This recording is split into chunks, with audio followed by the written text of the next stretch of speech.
Hello everyone, আসসালামু আলাইকুম। আশা করি সবাই ভালো আছেন। আমিও ভালো আছি। আজকে আপনারা অলরেডি দেখেই বুঝতে পারছেন আমি মাছ ভুনার ভিডিও নিয়ে এসেছি। আমি আজকে বেসিক্যালি কাতল মাছের ভুনা করব। আর যেটার টেস্ট হবে এক কথায় অসাধারণ। তো চলুন দেখে আসি আমি কিভাবে এই কাতল মাছটা ভুনা করলাম। সো প্রথমেই আমি মাছটাকে কেটে ধুয়ে ভালো মতো লবণ আর হলুদ দিয়ে মাখিয়ে নেব। এবার আমি একটি প্যানে তেল গরম করে মাছটাকে ছেড়ে দেবো। আপনারা অলরেডি দেখেছেন আমার তেলটা দিয়ে কিন্তু ধোঁয়া বেরোচ্ছিল। আমি ওই পর্যায়ে যেয়ে মাছটা দিয়েছি। তাতে যেটা হবে আপনার মাছটা লেগে আসবে না। আমি মাছটাকে কড়া ভাজি করেছি কারণ আমি কড়া ভাজি খেতেই পছন্দ করি।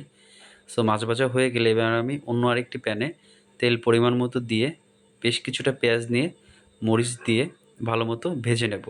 পেঁয়াজ নরম হয়ে আসলে দিয়ে দিলাম ১ টেবিল চামচ আদা বাটা, ১ টেবিল চামচ রসুন বাটা, ১ টেবিল চামচ পেঁয়াজ বাটা আর ১ টেবিল চামচের একটু কম জিরা বাটা দিয়ে এবার ভালো মতো মশলাটাকে আমি ভেজে নেব।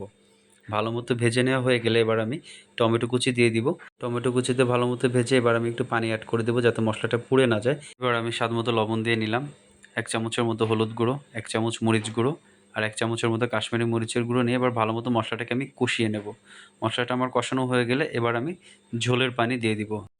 পানিতে বলক আসলে এবার আমি মাছগুলো ছেড়ে দেব। এইবার জাস্ট ওয়েট করতে হবে ঝোলের পানিটা শুকিয়ে আসা পর্যন্ত।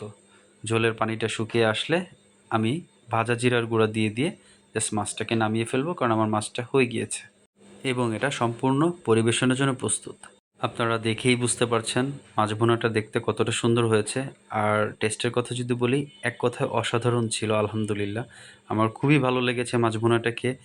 আপনারাও আমার এই প্রসেস ফলো করে বাসায় মাছ ভুনা করে দেখবেন। আশা করি আপনাদের খুবই ভালো লাগবে। আজকে এতটুকুই। দেখা হবে, কথা হবে অন্য কোনো ভিডিওতে। ভালো থাকবেন। আসসালামু আলাইকুম।